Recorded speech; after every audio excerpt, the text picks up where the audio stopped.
99% of people are not willing to do what it takes to make their dreams come true.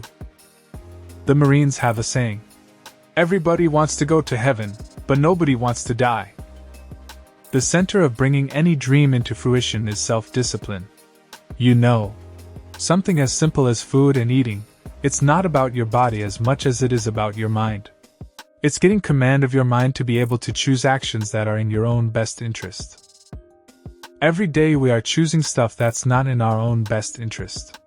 So if the world is attacking you and the world wants to fight you and the world's trying to hold you down, so you're gonna kick yourself in the balls. So you will stop yourself from getting what you dream.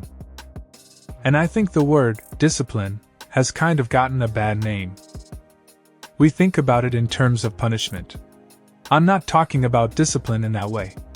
I'm talking about discipline in the sense that you forego immediate pleasure for the exchange of long-term self-respect. I believe that self-discipline is the definition of self-love, that when you say that you love yourself, that means that you have behavior towards yourself. That is, loving self-discipline is the center of all material success. You cannot win the war against the world if you can't win the war against your own mind. Self-discipline is self-love. We tend to base our self-esteem on what other people think, and that's not really self-esteem. Self-esteem is supposed to be how we feel about ourselves, and I was just saying how dangerous it is to allow other people to determine how you're going to feel about you, and it's kind of like looking into a broken mirror. You're gonna look in a broken mirror and then change your face to try to look good in this defiled, busted broken mirror, and it's just other people's opinions. It don't matter whose fault it is that something is broken if it's your responsibility to fix it.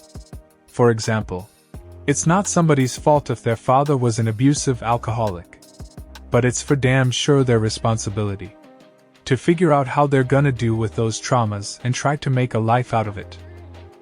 It's not your fault if your partner cheated and ruined your marriage, but it is for damn sure your responsibility to figure out how to take that pain and how to overcome that and build a happy life for yourself.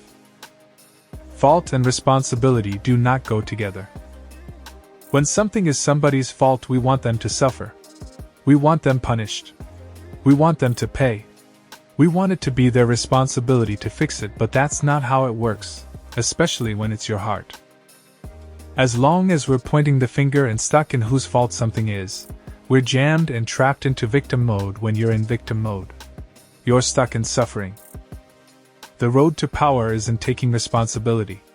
Your heart, your life, your happiness is your responsibility, and your responsibility alone.